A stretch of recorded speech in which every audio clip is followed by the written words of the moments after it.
Assalamu alaikum everyone. My name is Amirah, the chair of IEEE IUB SB WIE Affinity Group, and today's host. So welcome to Tech Talk with IEEE SB members. I would like to give a warm welcome to all the faculty members, advisors, and my friends, and also the participants as well. This event, I would like all the new engineers or the future engineers that can to take inspiration from today's event and have a new perspective and have organized thoughts for the upcoming projects. Without any few further ado, I would like to give the floor to Dr. Abdurazak sir, the professor of Department of IEEE IUB, to share some few words. Sir?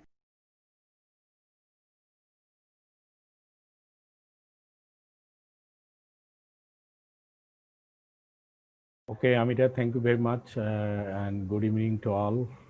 Welcome to the Tech Talk session.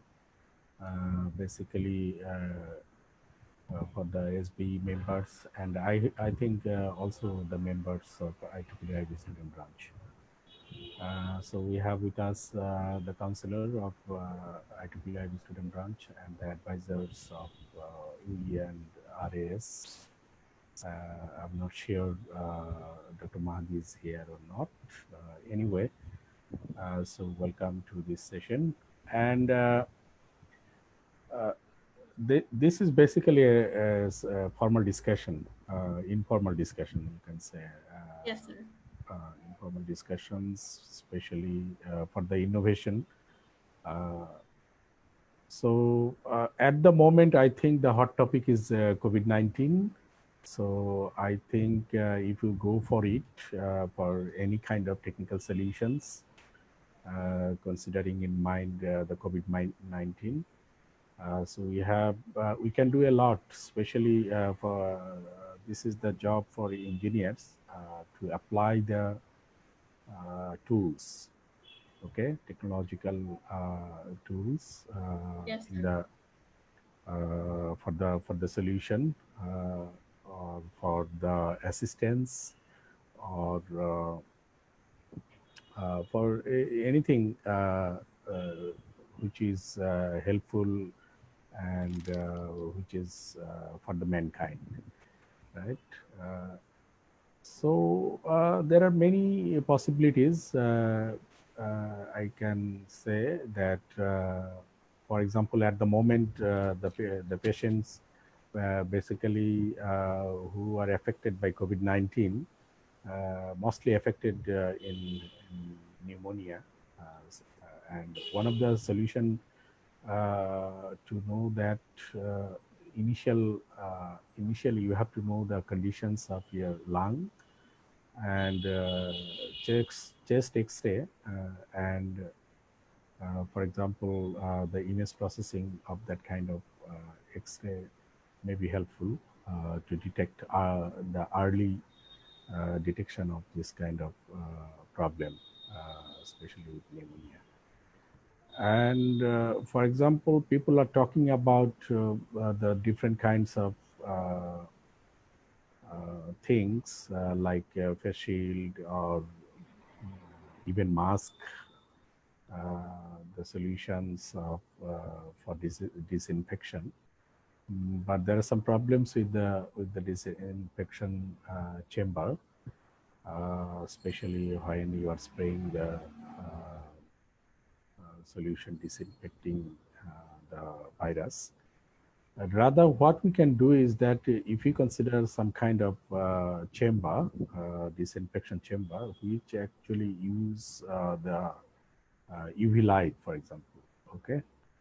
So what you have to do is that you have to generate the UV light, but before that you have to study that which light is actually can kill this kind of virus and how you project this light into that chamber when you enter into that chamber. Uh, So that will be very, very effective, I think. So there may be, you can consider a lot of things actually. Uh, Other thing is that, for example, the computer science students are here. Also, the electrical engineering students, they can also consider, for example, tracing. Okay, so you know that there are some already there are some apps which can track actually the corona patients, right? Yes, sir. So you can consider that kind of thing, which will be easier and which can easily detect, trace the corona people around you, or even in a localized area, or even you can consider a district, maybe division, maybe the whole country. So there may be many other things, but not only at the moment. You should consider only the COVID-19, but you can go for other technologies also, which you know basically you are comfortable with.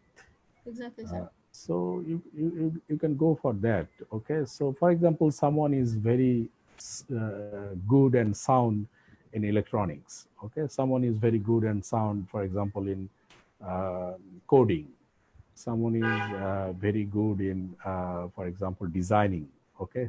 That may be the web design, or maybe poster design, whatever it is. Okay. So whatever the knowledge you have, you just share with us. Okay, share with each other, share with your group, discuss with each other, then you can actually collaborate. Okay, so just discussing with yourself, okay, in one mind. So if you go for a group, for example, then you can actually go for some combined thinking, right? Some combined idea. Okay, so if you have some idea, then you need some solution. So discuss with your group, or discuss with the group, uh, discuss with us. Then you can actually have some solution maybe. Okay, so once you have solution, then you can proceed. Okay, otherwise uh, you will stack in one point. Okay, so if you all of you agree with me, then okay, then just go forward. Okay, Yes, from here on. absolutely, sir. We all agree with you Yeah. that So first the idea comes and then the solution. yeah, exactly. So share the idea first. Okay, what Yes. are the ideas? And if you are thinking something, for example, which is not possible to implement, so then no need to think that one. So something you have to think about.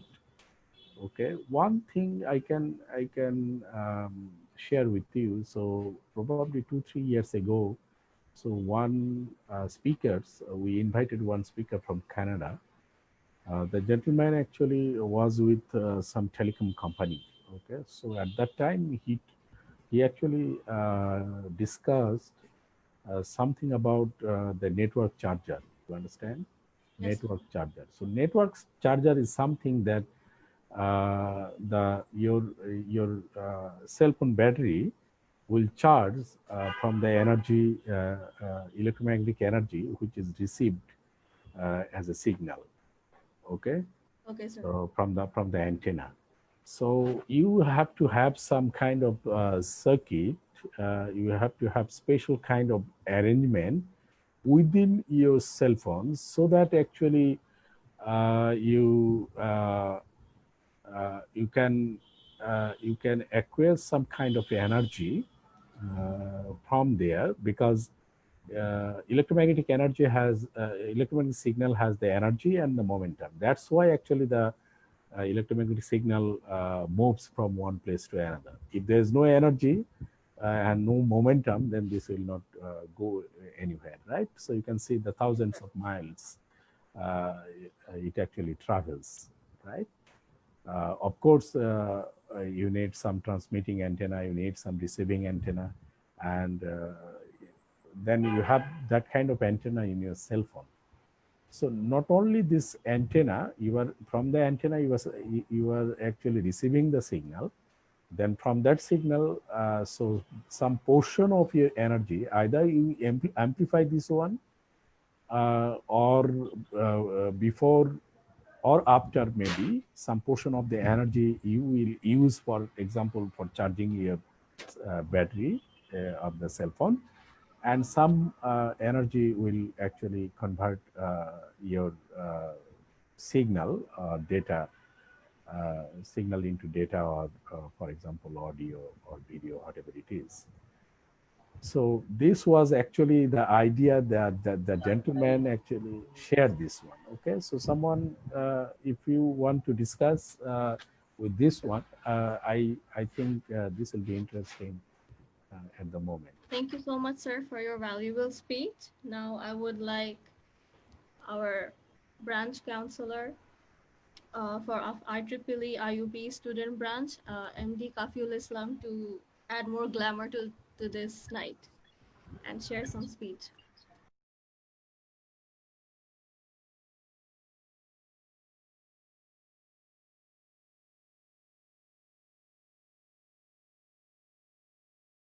Assalamu alaikum everyone. Thank you very much, Amirah, for hosting the session. First, I would like to thank mentor Professor Rajat sir for his kind attendance and presence and his valuable speech. At the same time, I would like to thank faculty advisor of WIE student chapter, Affinity Group student chapter of IUB, Ms. Naina, for initiating this kind of event. So this is basically tech talk, informal discussion among the SB members, which means that we know that sharing and discussing any knowledge will actually have a greater impact on our life. Often ideas starts getting discussed in an informal way, and then later they gets implemented, which has an impact on humanity. So there is no way that we can see this kind of informal session lightly. This has a very good opportunity to have a bigger impact on our lives.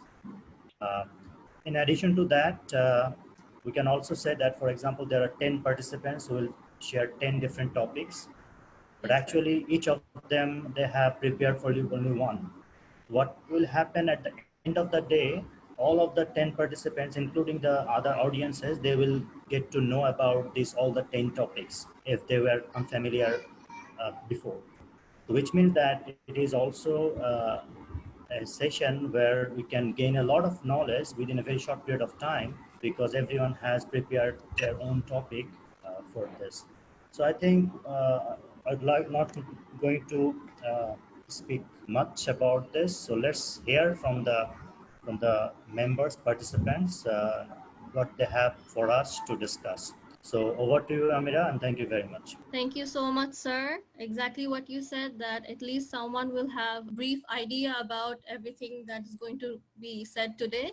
And now I would like to present the first person who is going to talk about her ideas.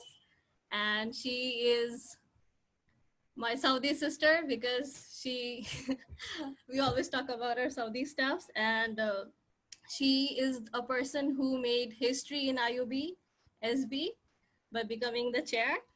And you can just see her smile, how shining she is.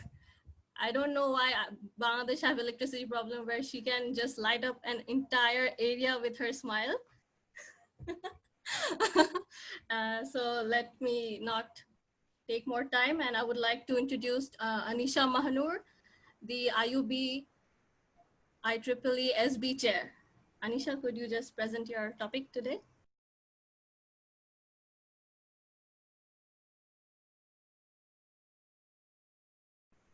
Okay, thank you so much, Amir. I don't know what did I do to deserve this huge welcoming speech. So thank you so much, Amira, and hello everyone. I'm Anisha Mahina Ferdos, the chair of IEEE IB student branch. You know from Amira but I'm still saying it again. So today I'm going to talk about 5 most important methods for statistical data analysis. And this is a very basic thing because I am also learning, like it's not like I'm a pro in this. So recently I'm loving data analysis. So and I have interest, I am studying electrical engineering, but I have interest on specifically electronics. So data analysis is kind of related to electronics, and as well as I'll say this is very interesting if you want to learn about it. So I'm in a very basic place where I'm learning. So even I'm just reading articles from different websites and following different data analysis, and then I'm seeing how I can implement them in my normal life. So how data works in our life. Data actually it's everywhere. Okay, so it's an asset, like the way we lead our day-to-day life, as we have credits in our credit card, in our debit card. Data is also some kind of credit. Like if you have 100 people's mail ID, suppose. So what you can do, you can actually sell them to other person who actually need this. So mainly we don't do this because we are not familiar with the fact that we can actually do this. But if you see big websites, or if you see big apps, what they are doing, they are taking your informations, your data. Mainly what is information? Information is data. So they are taking your data from various places, mainly Facebook, and then your mails and other stuff.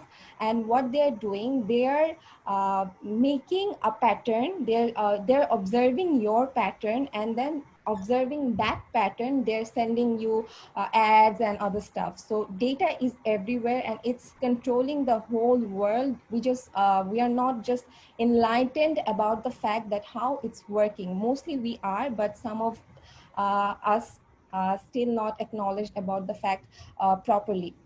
So what I was saying, they're observing a pattern, and then they're delivering something which we need. So that is called big data. Big data is something which is observing your, like taking a lot of data from your personal thing, or maybe your personal or professional life, and what they're doing, like analyzing that data and providing the things you are actually looking for. So as a beginner, you can't use those fancy tools which actually help, which is going to help you to analyze data. But what you can do, you can see some basic things, very basic things, what you have learned from your A levels or O levels, some methods which you can imply on your codes and day-to-day life, which is going to help you to analyze the data, and then you can go to those fancy tools. So if you follow some any kind of method, you will have some pitfalls. What are pitfalls? Pitfalls are when you follow something, when you follow some work, so it has some backlashes. So these are pitfalls. Like whenever you are following some method, it has some significant negative point as well. So you have to keep that on your mind as well. So among those 5 things, which is very easy, we have learned in our university math 101 or 111 courses, that is mean. So mean is something, the arithmetic mean, more commonly known as the average, is the sum of a list of numbers divided by the number of items on the list. So from that, we know that we gather a lot of data, like someone has this, someone has that, like that, and we include the whole data, and we divided that by the number of the participant or the user, and then we get the mean. So this is very easy. That's how you can calculate a big data in 1 or 2 seconds. You might think that I have calculated, this is like this is 1 2 thing. So it takes time. But what you can do, if you write run a code, you can use this mean method in your code in any kind of language, and you can get instant result like in 2 or 3 minutes. If your code supports mean option, then you can get the result whatever, like how much bigger the data is, you can get the result in 2 or 3 minutes. I'm saying the maximum amount, it has minimum like one minute, it takes 1 minute. So yeah, so this is really easy, and we all know about this.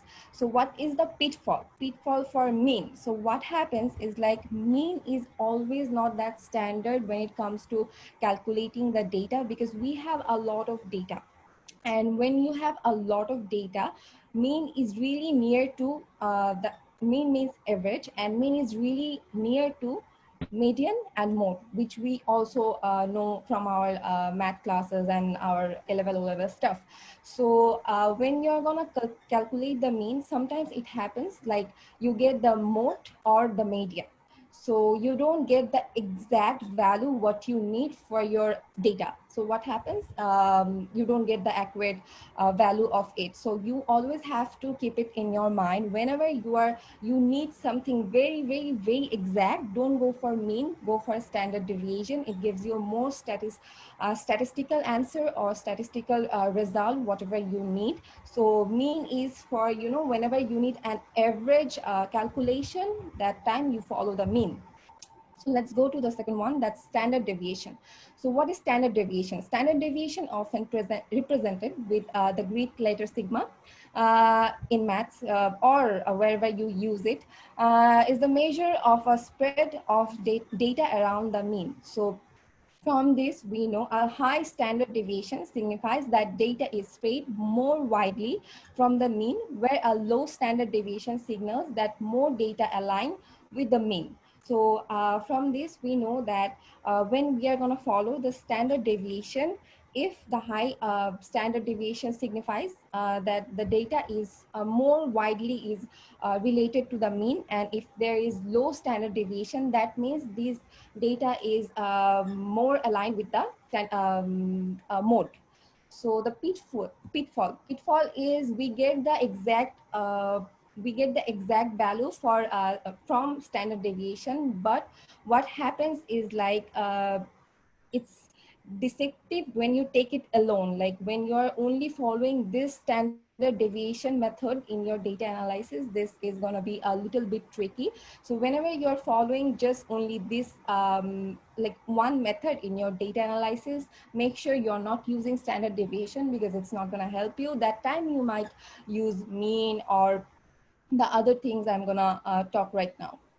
Then I have regression. Regression means what happens, regression give you a statistical relationship between one determination or one independent number or soul, or it gives you some dependent souls. So regression models are the relationship between dependent and explanatory variables. So when you have some dependent data, so dependent data, and you have like a lot of dependent data and they're relating with each other, so you can use regression. It will give you a exact model. So I guess regression is for when you need something very statistical.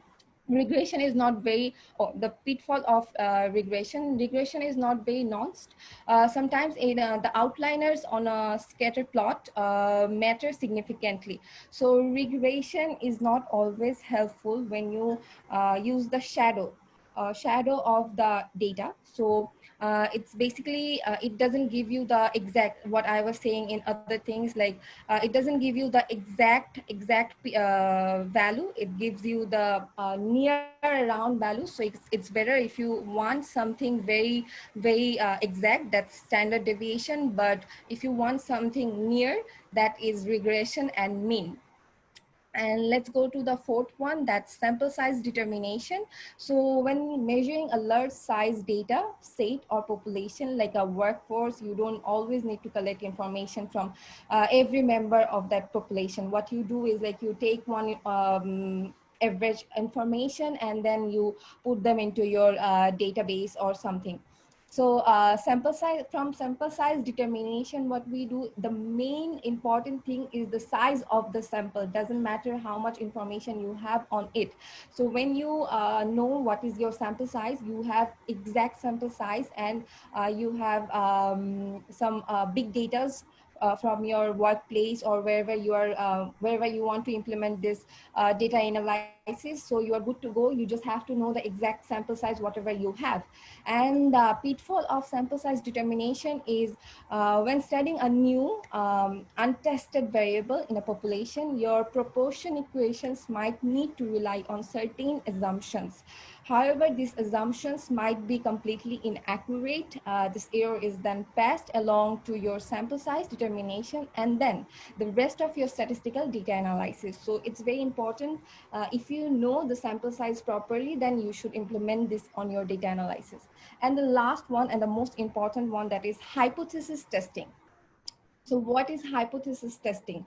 We also call it t-testing. So hypothesis testing assesses if a certain premise is actually true for your data set or population.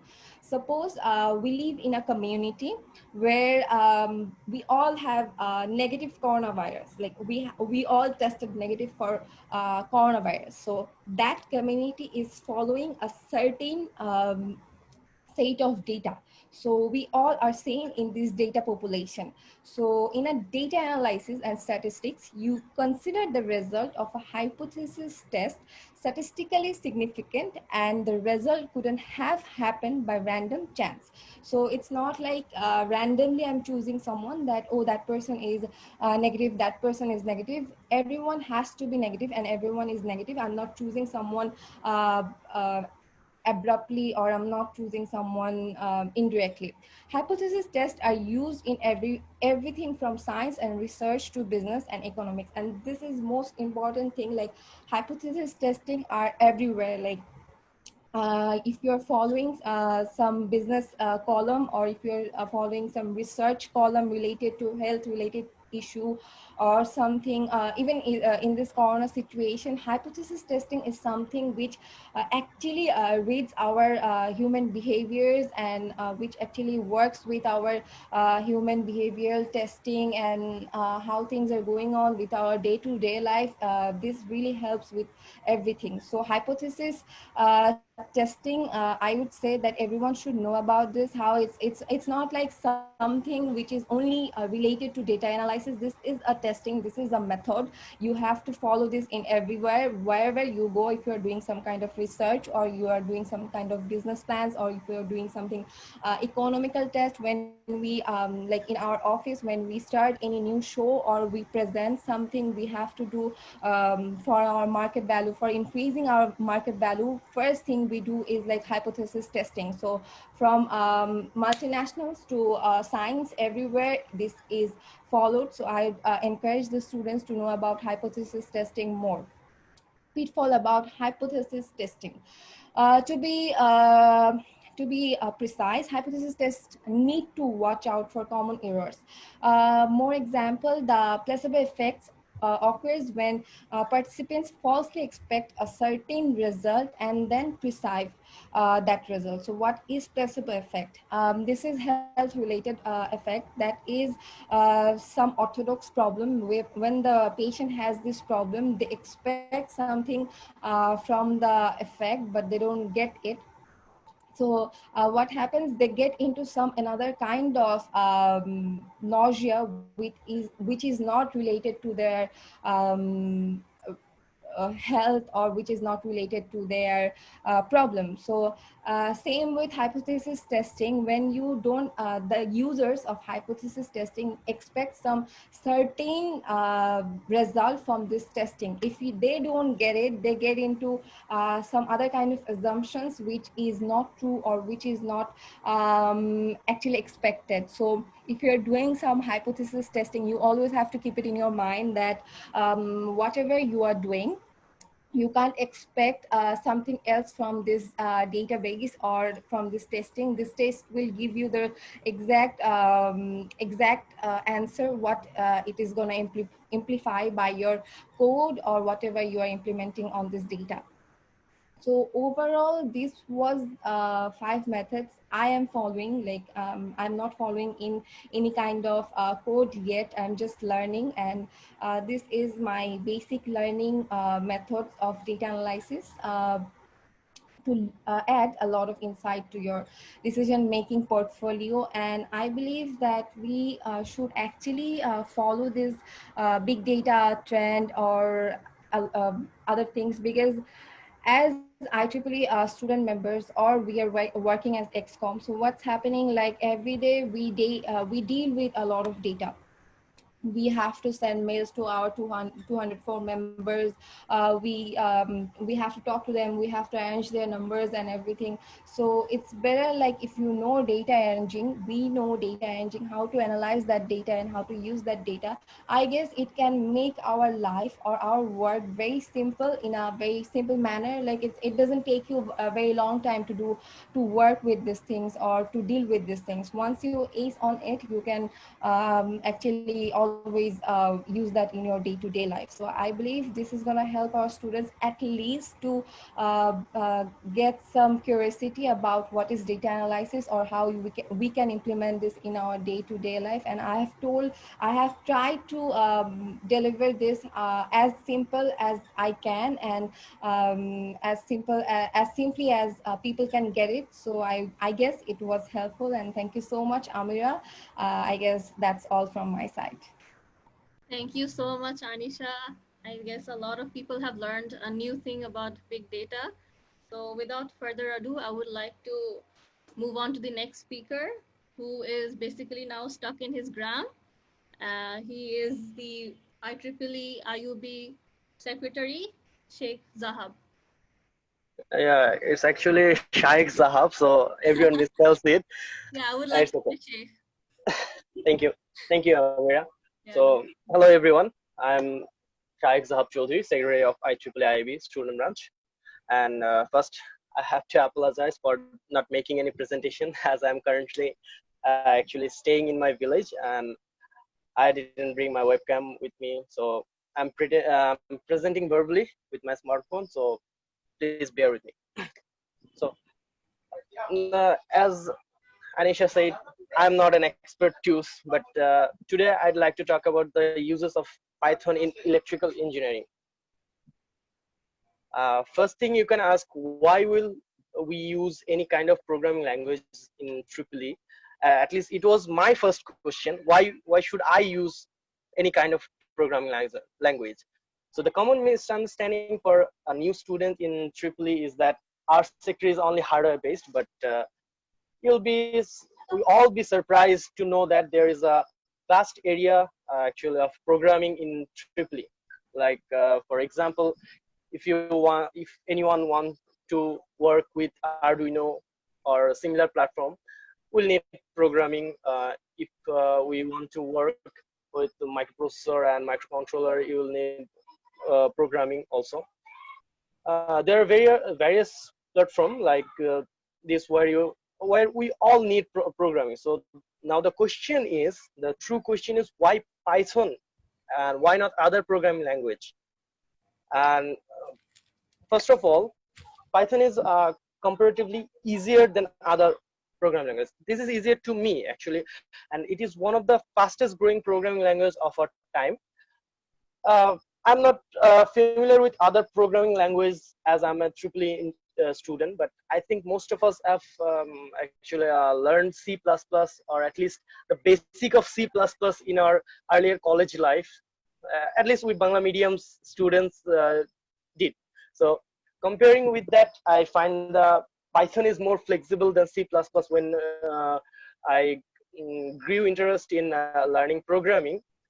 Language I started with Java, but in a short period of time, I find Java to be one of the hardest or toughest programming language. This is just my understanding. Other might be understandings. Others might be might find it find that Java is more flexible or more easier. That's up to them. But this is my findings. So for me, or for my understanding, I thought that Python would be the best programming language for EEE students.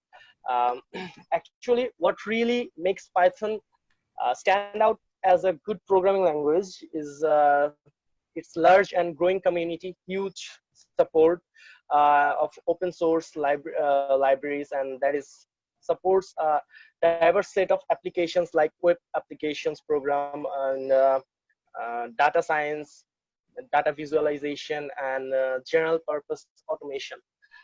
And there are more applications where we can use Python as an electrical engineer. So to me, I prefer Python as a good programming language for AAA students. And I can say pretty much this right now because I have a network issue, and so I didn't make any presentation. I hope I can make slightly clear about what I was going to say. So thank you, everyone. I hope everyone please excuse me for today. Thank you. Thank you, Zahab. It was a really engaging talk. And next, I would like to present one of my favorite and my right hand of WIE, who has the talent to trip over a flat surface. I'm sure she have a lot of talent. So I would like to present B.T. Rahman, the Vice Chair of IUB IEEE SB WIE Affinity Group. Assalamu alaikum, my respected faculty and my EXCOM members and all IUB students. So I'm B.T. Rahman and I'm the Vice Chair of IEEE IUB SB Affinity Group. And today I'm going to discuss about IoT or Internet of Things. So firstly, we all have to know what is IoT. The Internet of Things or IoT is a system of interrelated computing device, mechanical and digital machines, objects, animals or people that are provided with unique interface and the ability to transfer data over a network without requiring human to human or human to computer interaction. So now comes the question how IoT works.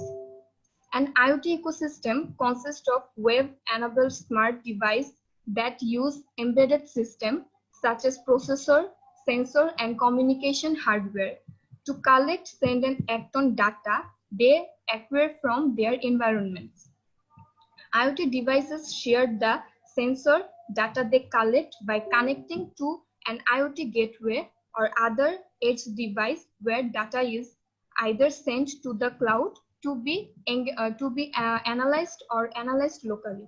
Sometimes these devices communication with the other related device and act on the information they get from one another. IoT also make use of artificial intelligence and machine learning to aid making data collecting process easier and more dynamic. So now we all think why IoT is important. So the Internet of Things help people live and work smarter as well as gain complete control over their lives. In addition to offering smart devices to automate homes, IoT is also essential to business. And most importantly, IoT impacts many different areas of electrical engineering landscape, from smart grid to smart lighting and visible light communication, among many others. IoT is now interangled with the electrical engineering industry. As a result, it's now imperative that every electrical engineer become IoT literate.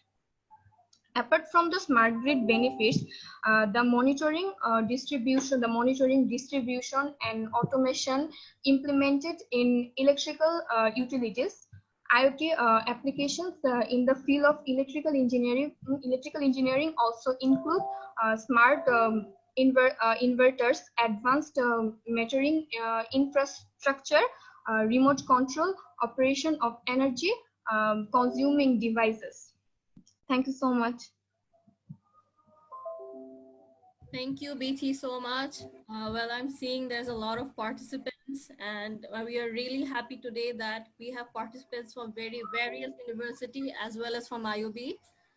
Now, I would like to say something about this girl who drinks petrol every 3 times a day because she is full of energy and who can do everything non-stop and has a lot of ideas. So I would like to present the treasurer of IEEE IUB WIE, Bushra Rahman.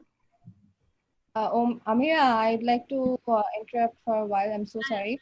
If anyone can share their screen, like whoever is talking, so if you can share your screen or you can turn on your video at least, that's gonna help because otherwise it's very hard to keep up with the audio, you know. So if we can see some visual thing, it's gonna help the audience to learn about it more. It's up to you guys. I'm just recommending something because Sarah asked us to turn on the showing something slide or something so that the guys can engage. Anisha, let the participants write their name and email address in the chat box. Okay, sir. Guys, everyone who is participating in this webinar, please write down your institution and your chapter's name, please. Okay, thank you so much, Anisha. I will keep my video on so that we can know who is speaking. Okay.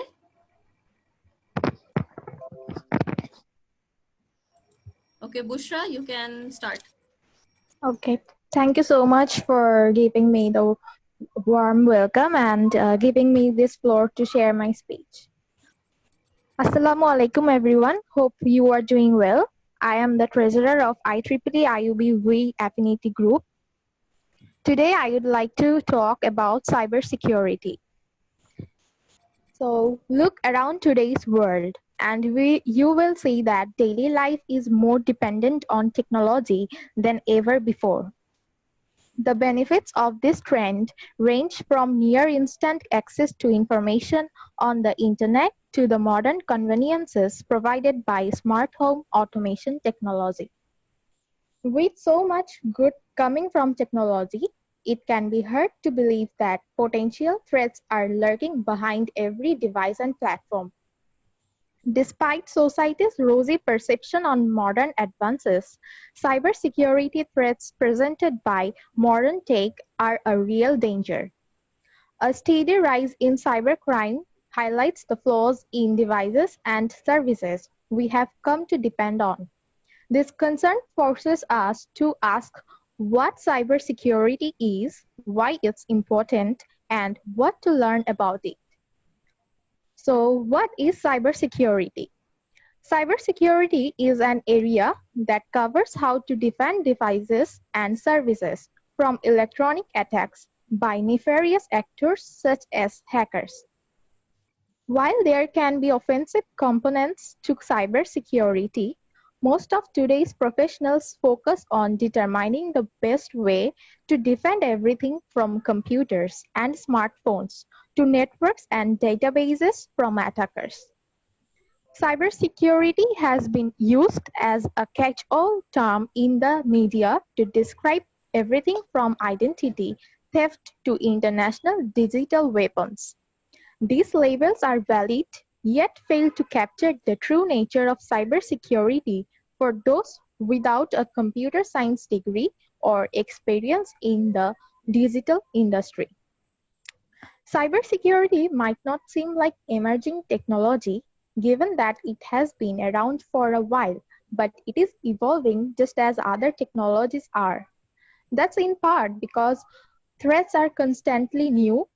The malevolent hackers who are trying to illegally access data are not going to give up anytime soon, and they will continue to find ways to get through even the toughest security measures.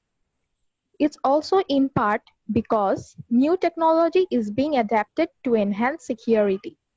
As long as we have hackers, we will have cybersecurity as an emerging technology because it will constantly evolve to defend against those hackers.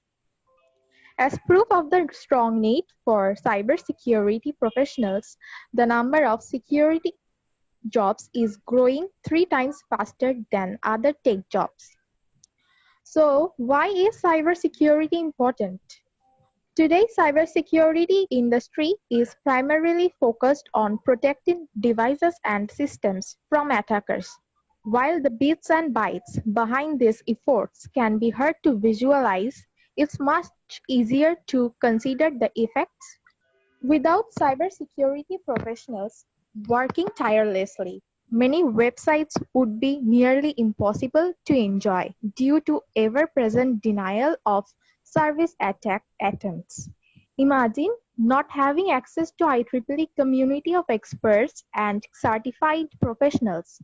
No more tips, tricks, and advice to help you achieve your professional goals. Without strong cybersecurity defenses, it would be easy to destroy modern-day essentials like the power grids and water treatment facilities that keep the world running smoothly. Simply put, cybersecurity is critically important because it helps to preserve the lifestyles we have come to know and enjoy. Thank you. Thank you, Bushra, for letting us know what cybersecurity is. I guess someone will have, or everyone will have a minimum idea about it. So next speaker I would like to tell that he is the first, I'm with him from the first semester of IUB, and we have this thing which we say #17, and he is basically the IEEE IUB IAS chair. IKBAL. Thank you so much, Amirah. Hello, everyone. Assalamu alaikum. Myself, Hassan, chair of IEEE IUB Student Chapter. My topic is bio-ink for 3D printing inside the body. Right now, almost 70,000 people in the United States alone are on active waiting list for organ donation. Engineers, biologists, researchers, scientists, all working together and collaborating under one roof to solve big problems. Each group working separately in their own side work. They develop a 3D printing technology that can print tissue. Well, not this type of tissue, but real life living human tissue. The dream of bioprinting is that one day, instead of waiting for a donor, a patient could receive, say, kidney assembled on a demand from living cells using 3D printing techniques. But one problem with this dream is the bioprinting an organ outside the body necessarily requires surgery to implant it. This may mean large incisions, which in turn adds the risk of infection and increased recovery time for patients. Doctors would also have to postpone surgery until the necessary implant was bioprinted. Vital time patients might not have. Doctors would have also to postpone surgery until the necessary implant was bioprinted. Vital time patients might not have. A way around this problem could be provided by new bio-ink composed of living cells suspended in a gel that is safe for us inside people and could help enable 3D printing inside the body.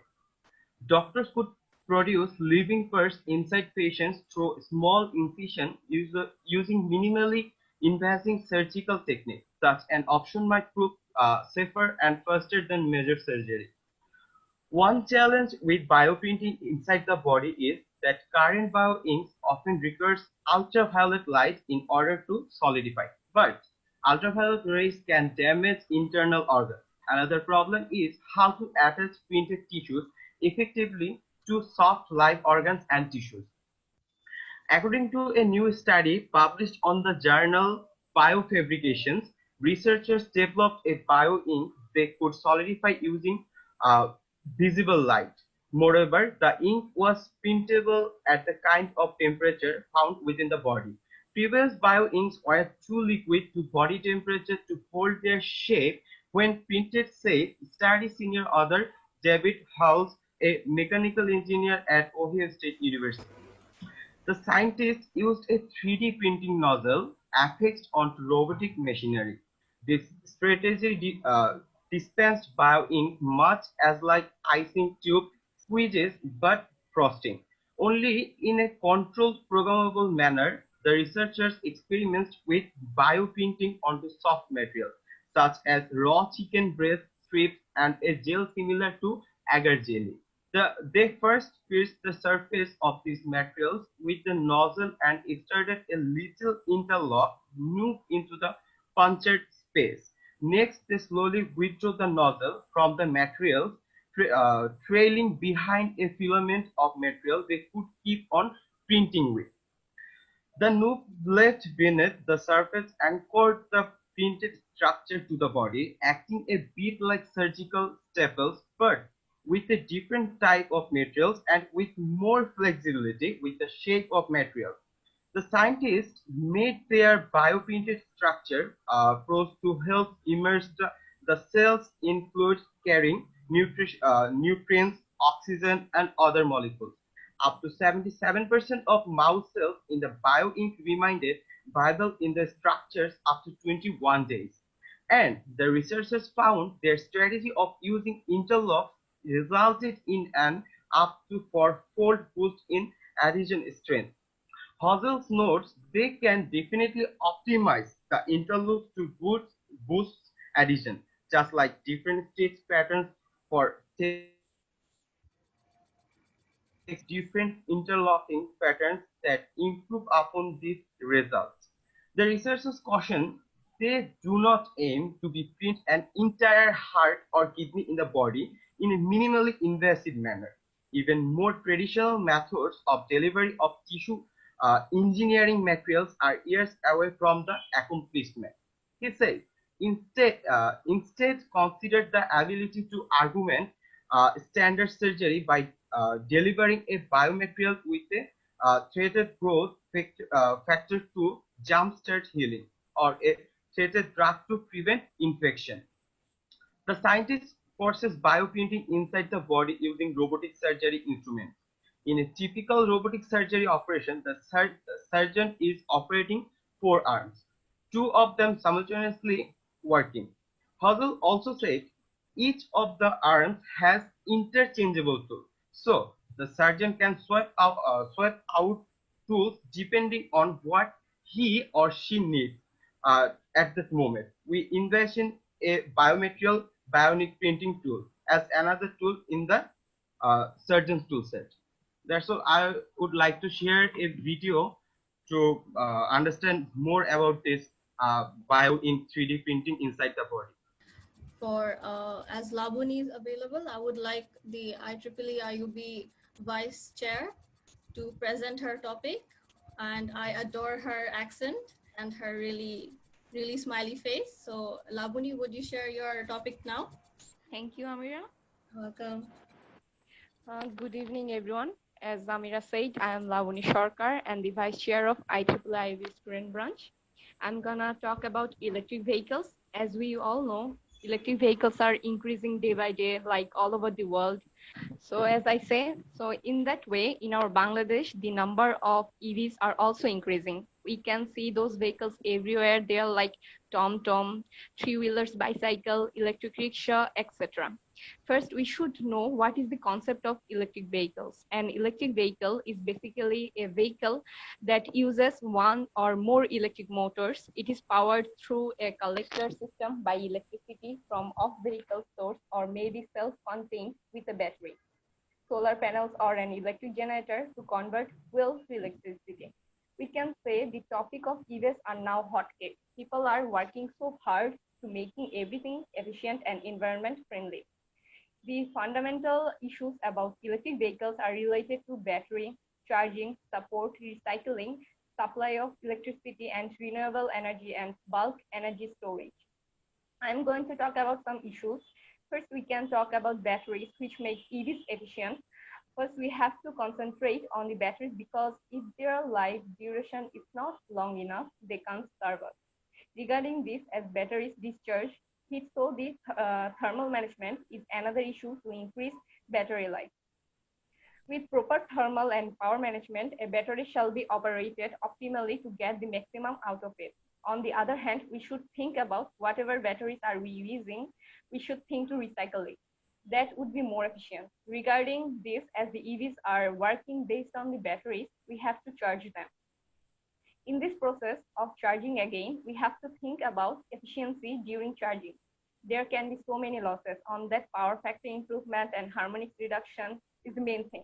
By doing this, our power losses will be less and the cost of the utility bill will be less. If you think based on Bangladesh scenario, the number of charging stations are so little, but the EVs rider need to charge their batteries from residential connection, which is illegal, and it becomes a cause of system loss in the power sector. So I can say there is so many issues regarding EVs, what we can research on or think about to develop it. To inspire everyone, I think everyone knows about the Tesla Roadster 2.0, and that also an electric vehicle, and the concept and fabrications of Roadster 2.0 are just incredible. Besides that, people are saying there are so many things that also can be developed in that model. So I hope I did share some ideas with everyone. Thank you. Thank you so much, Labuni. Welcome. It's okay, we can move on to the next speaker. So now we have the chair of RAS IEEE IUB who will be presenting a topic. I'm really sorry, the vice chair of RAS, Rizal Islam. Riyazul Islam, thank you. You're welcome.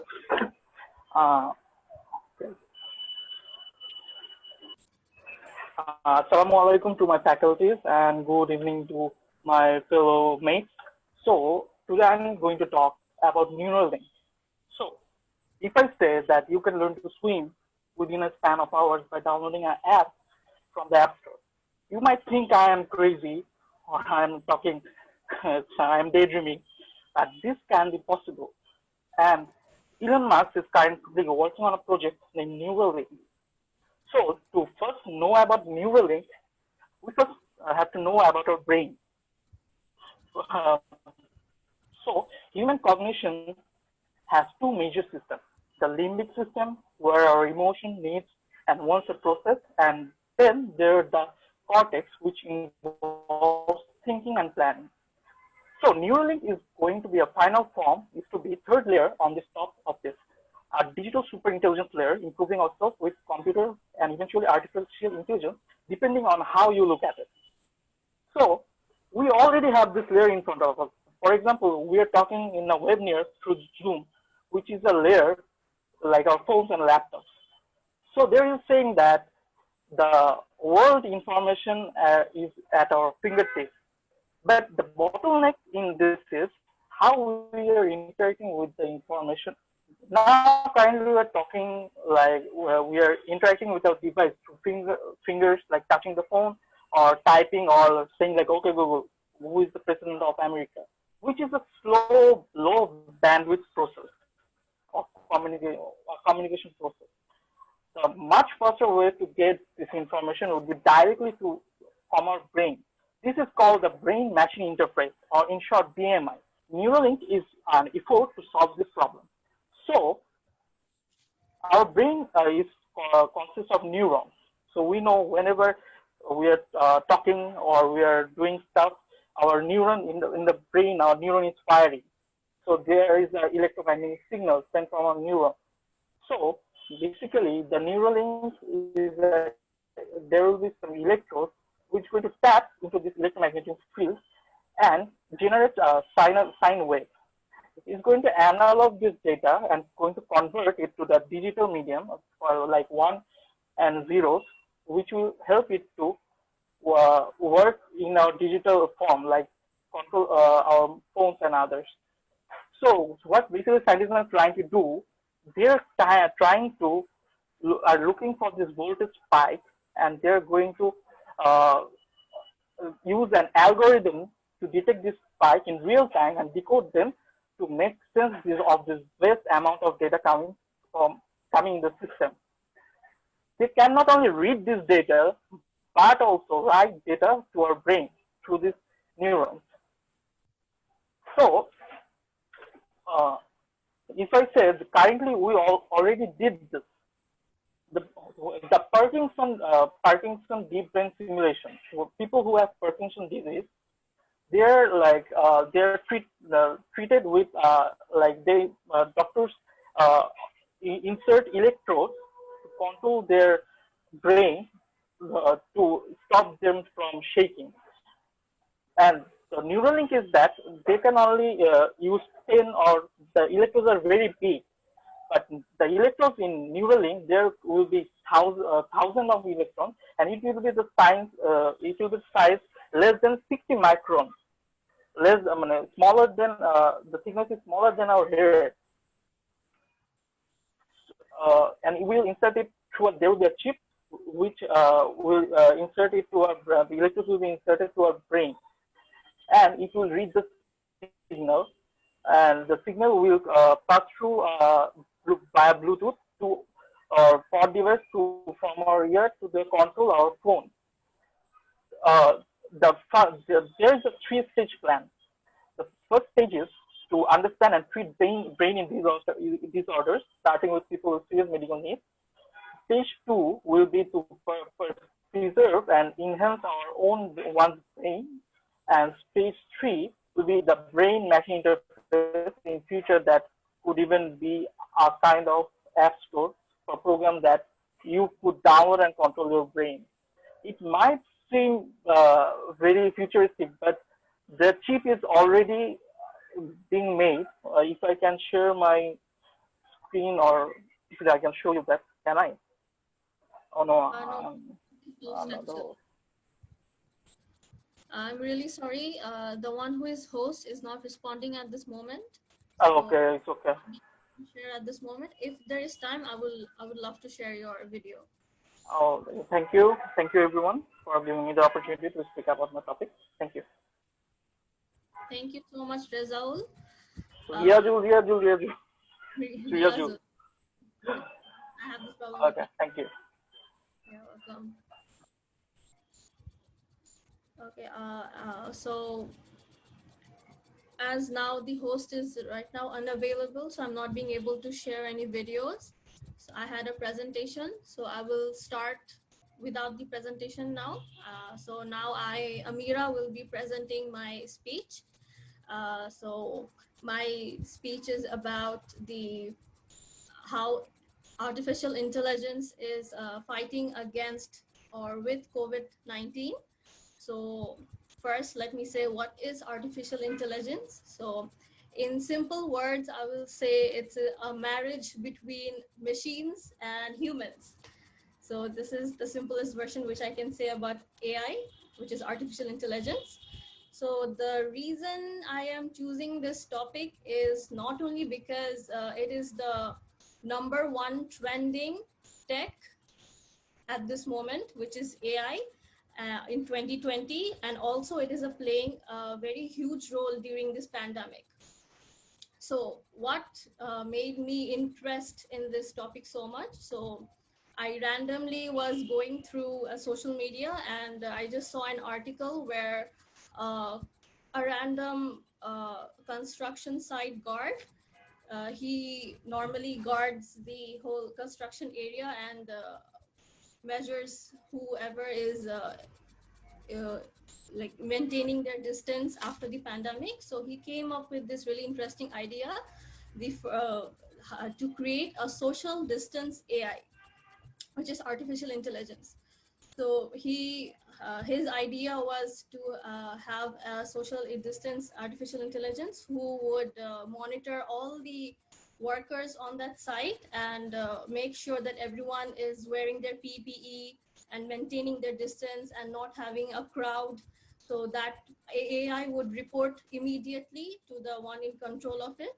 And guess what? It has been also made, and it has been invented in less than 3 weeks, and it works perfectly.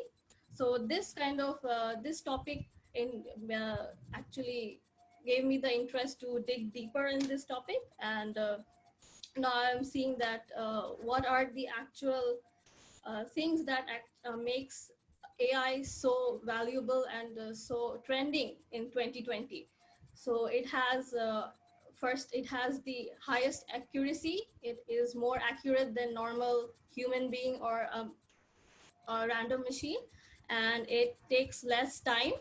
So which normally for COVID-19, which takes around 1 or 2 days for the result, it takes within minutes. And I think these are being applied in China at this moment, and it is less risky also. It's less risky in a way because as for the COVID, they are taking blood samples in order not to get in contact with any human or any doctor. So they're using this AI machine, so that there is a less human contaction between them. Okay. So how is AI helping in the medical purposes? So there is this new AI called InferVision. It detects the virus that has not come up yet in a human being. So basically this eye predicts the virus beforehand. That means it predicts the future of a person, that he might or she might be able to get the virus soon, or might not get the virus. So there's this new technology, and it takes again it's very accurate on its results, so there is hardly any point of doubting it. And it can detect the also it can detect the exact place where the virus is at. Example, people have pneumonia or any other symptoms, so the AI detects the specific part where it is being affected on. So I think it is a very good technology at this point. So it not only detects but it's capable of looking into the patient's history. So what if like maybe a patient is not aware that he or she is affected in diabetes or is a heart patient. So the AI immediately detects that if that person has a history of any medical problem or anything. So I think that is also one way where it is very advanced. Well, I had there was a slide where they showed how AI and non-AI were how are they different. So for AI to have a COVID-19 test, it takes lesser steps than a non-AI to detect, and it takes a longer procedure and longer steps. So in that way, AI is helping in this during pandemic. So there are basically 7 steps which takes place for AI to detect confirmed or most accurate place or the time where the person is actually infected. So the first step is it kind of, as I told you, it predicts beforehand that if a person is affected or not. So that is the first step they do in a person who is coming for a test. And the second is it is capable of updating the doctor or the nurse's day-to-day basis of a patient. If a patient is infected, so the AI updates the doctor day-to-day that what is the health at this moment of the patient. So that is the second step. So the third step is the contact tracing at individuals. So it identifies the hotspot, which I told you earlier, that it identifies where exact the problem is of a person. So the AI detects, it's the third step of the process of curing a COVID-19 patient. And the third is it tracks the nature of the virus and provides information for the from the social media. So this basically, AI not only helps in the medical part, it also helps in generalization sector, where it kind of it takes the information from social media or any media to show that where the red region is, or the place where it's more infected, the area which is more infected, or the people who are more getting infected. So it gives the information beforehand that this place is a red zone area. So instead of sending any human to analyze that which area is being affected, so they use the AI, which is very good. And the fifth step is it helps to test vaccines. So I know there is no vaccines at this point, but AI is playing a really huge role to create one. So it takes a few months to do it, but I think AI is it makes it more easier, and it kind of lessens the months and the process of making a drug, and it kind of also um, uh, uh, helps the doctor to say that to show that if this drug is, or this vaccine, if it's viable or not, if it can be injected or not to an animal or not. And the sixth step that an AI does is it reduces the workload. Yes. So it reduces the workload of the nurses or the healthcare who is currently fighting like a war in the hospitals. So what they basically do is they take the AI, the robots take the food or any necessity things to the patient's room, instead of letting a nurse in, as human contact is again not really best at this point. So they're sending AI robots to give the patient the necessity things which they want. I think it's a very good thing. And for this, the seventh step, it is helping in spreading less viruses because of the AI. As we are using AI in a lot of places, it is it has in a graph it has showed that it is decreasing the spread of coronavirus at this moment.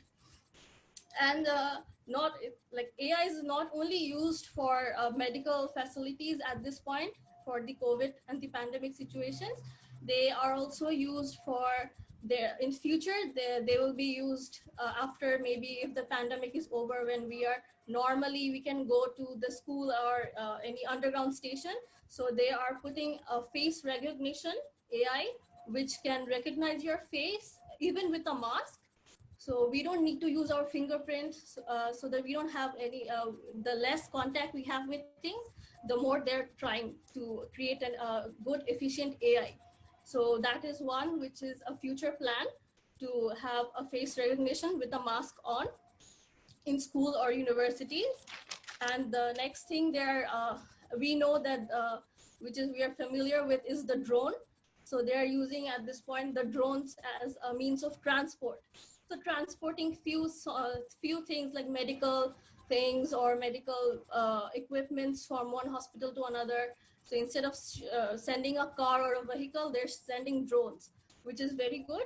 And the third thing which is being used at this point is robots. So these robots, like one purpose is they are used in hospitals. So after a patient leaves, after being cured from COVID-19, so that robot enters the room. It uses its ultraviolet light to kill all the germs or any viruses, if possible, there. And it has been doing a really good job, so that a normal cleaner would not be in contact with the room. Okay, so this is my basically topic for the day, the AI, how it's fighting or it is contributing with the COVID-19 and the pandemic situation. Thank you so much.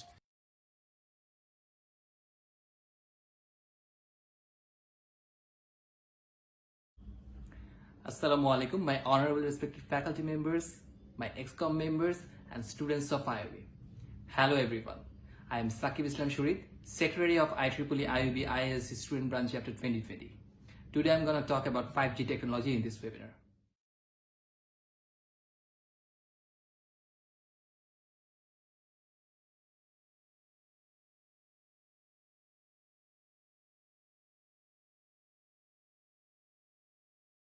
What is 5G? 5G is 5th generation wireless technology. We can say it's a complete wireless communication with almost no limitations. 5G can be called real wireless too. 5G has, or 5th generation, what we say, it has incredible data transmission speed. What does it offer? It offers worldwide cellular phones, extraordinary data capabilities, high connectivity, more power and features in cell phones, large phone memory, more dialing speed, more clarity in audio, video, internet access, and etc.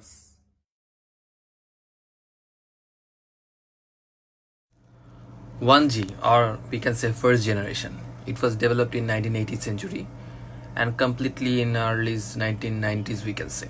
It was basically based on analog system which speed was up to 2.4 kbps, and it was used to allow users to make voice calls in one country only. And it was launched in the USA, which was the first, we can say, 1G or first generation mobile system. 2G or second generation.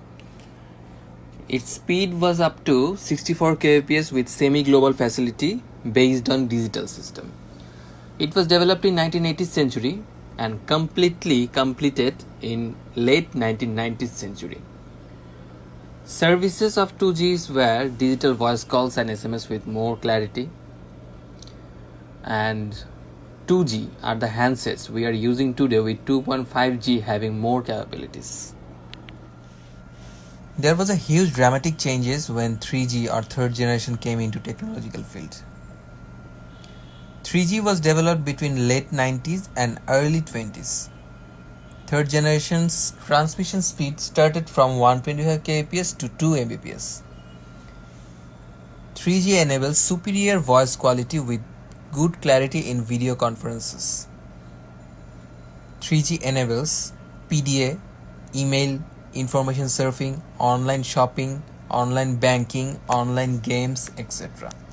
As well as 3G enables global roaming too.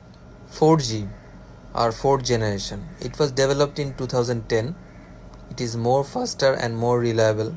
Speed is up to 100 Mbps. It has a really superb and high performance with easy roaming with low cost. 5G or fifth generation. It will be our next major phase of mobile telecommunication and wireless system. 10 times more capacity than others.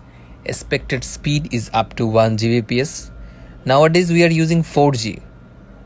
So it will be more faster, reliable and lower cost than now. Applications of 5G. Wearable devices with artificial intelligence, with 6th sense technology, global networks, media independent handover, radio resource management, voice over IP enabled devices. 5th generation or 5G features. High resolution for crazy cell phone users, less traffic, 25 Mbps connectivity speed, enhanced and available connectivity just about the world, better and fast solution for uploading and downloading speed of 5G touching the peak up to 1 Gbps. Evolution towards 2020. 5G's mobile data rate, connected devices, a lower latency rate, end user data rates, battery life for power devices rate. Industry transformation. The traditional industries digitalize and mobilize into transform industries via operators, networks, application and devices. What 5G will provide? Multi-domain performance, foundation for efficient industries and society, massive type of communications, global standard, energy performance, critical machine type of communication, mass market personalized TV. Let's see what we find as the key concepts. Wearable devices, real wireless world with no more limitations with access and zone issues, smart radio, one unified global standard, a visiting care of mobile IP addresses according to location and connected network, multiple concurrent data transfer way. User can simultaneously be connected with several wireless technologies. Let's see how 5G technology has been used during COVID-19.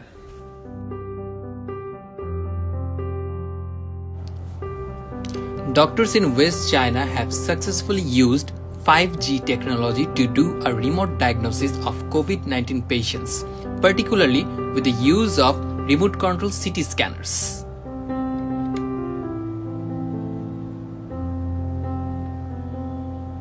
This was the first time the method was used in China.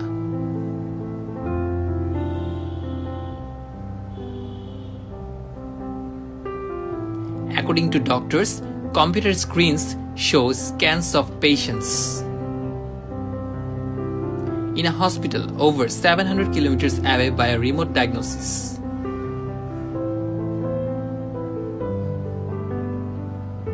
A CT scan and nucleic acid test are the necessary tests for coronavirus diagnosis. This was all from me. Thanks for your patience. Assalamu alaikum.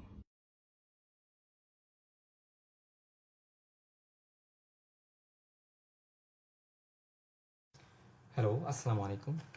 Thank you very much for giving me the opportunity. So today I am going to talk about the computer vision technology.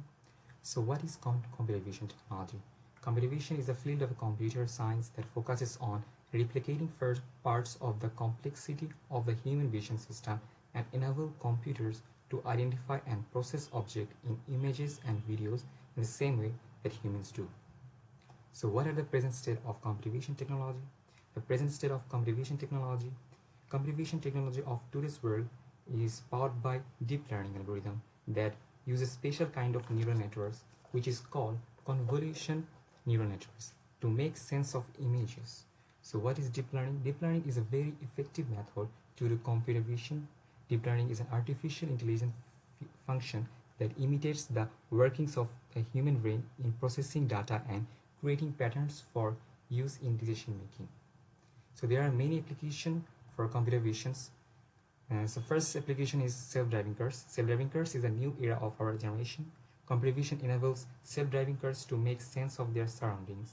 Cameras capture video from different angles around the car and feed it to computer vision software, which process the images in real time to find and read traffic signs and detect other cars. So there are already some big company like Tesla already use the module of self-driving cars. So the next application of computer vision technology is in healthcare.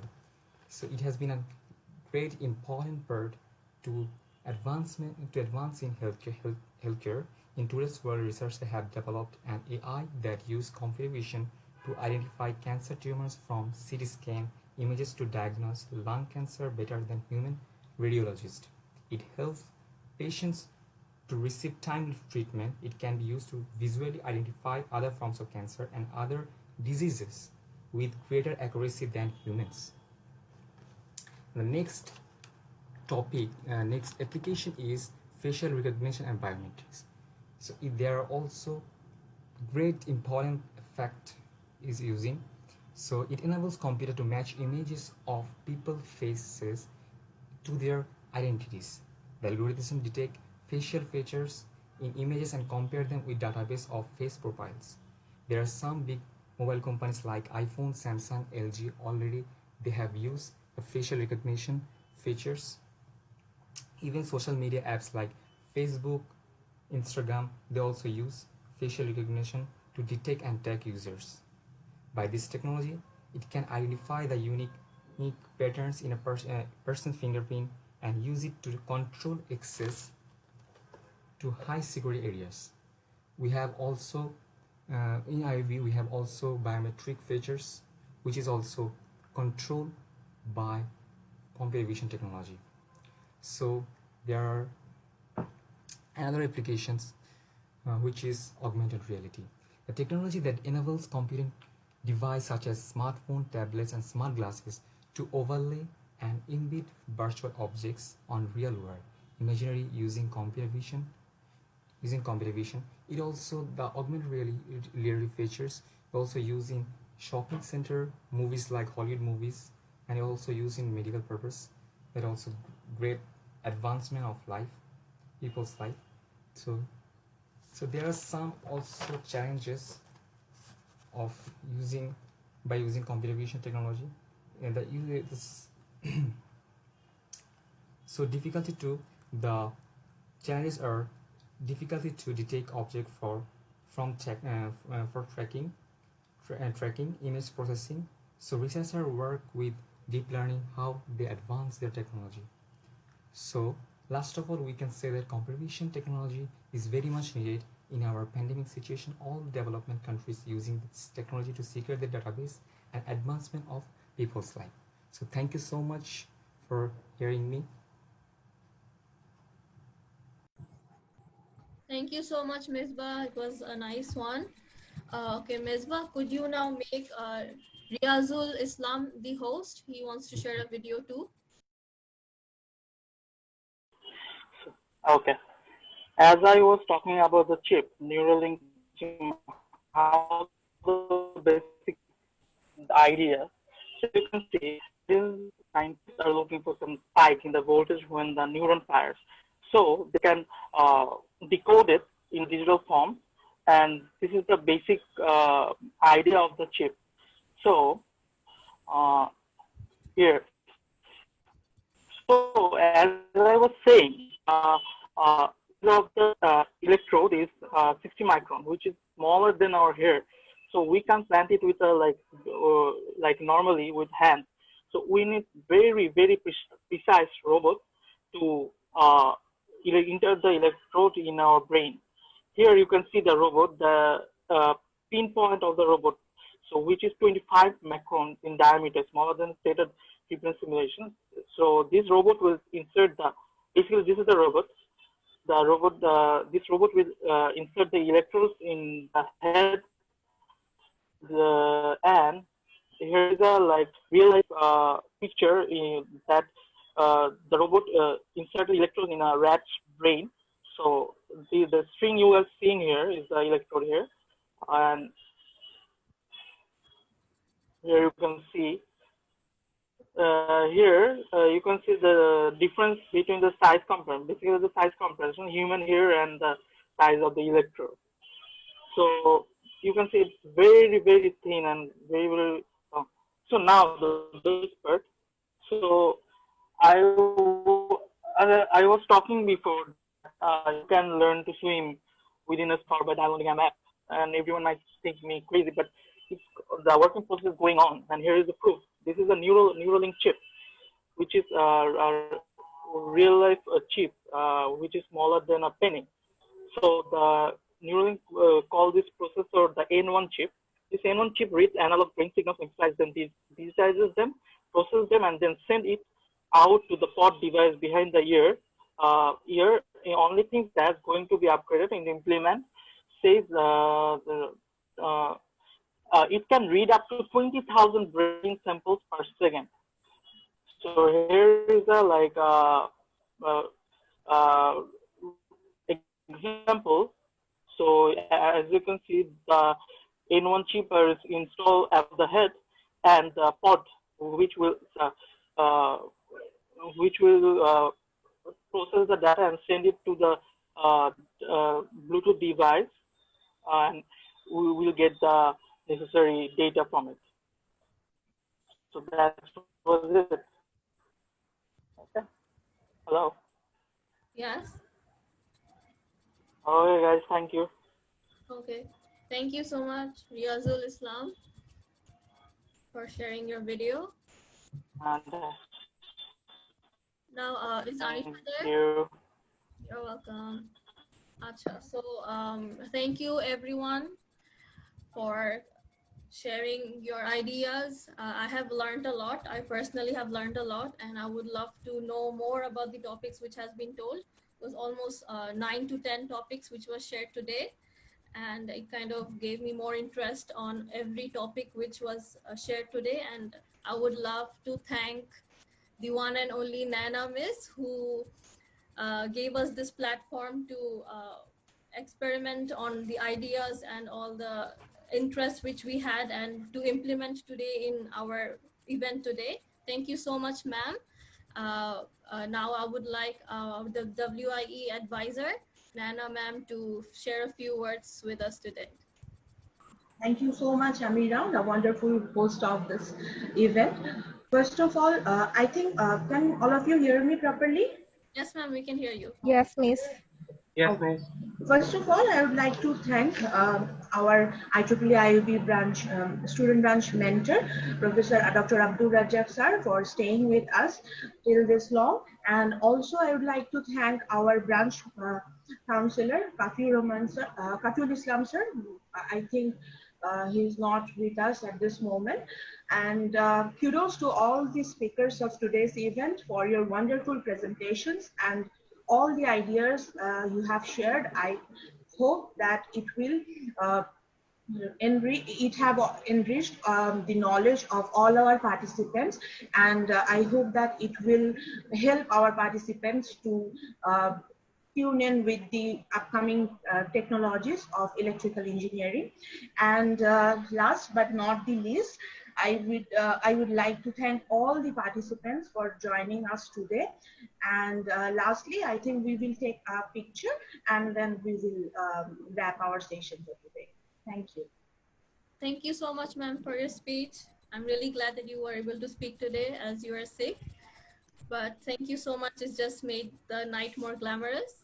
So I would request Anisha to take our picture. And if you all are comfortable switching on your cameras for the picture, so I would request you guys to switch on your cameras. Okay, Amirah, done. Done? Done. Okay. Thank you so much for sharing your valuable time with us. And even the participants who are not from IUB, from outside IUB, and the IUBians, you guys are great. And if I have made any mistakes, please forgive me. And thank you so much, sir, Abdul Razak sir, and Nana Miss, for being with us all this time, and my friends, and obviously all the XCOM members for sharing your ideas today. I would love to, it's already 9:30. It's perfect time actually. I would like to end the event now. So see you next time, inshallah. Allah Hafiz.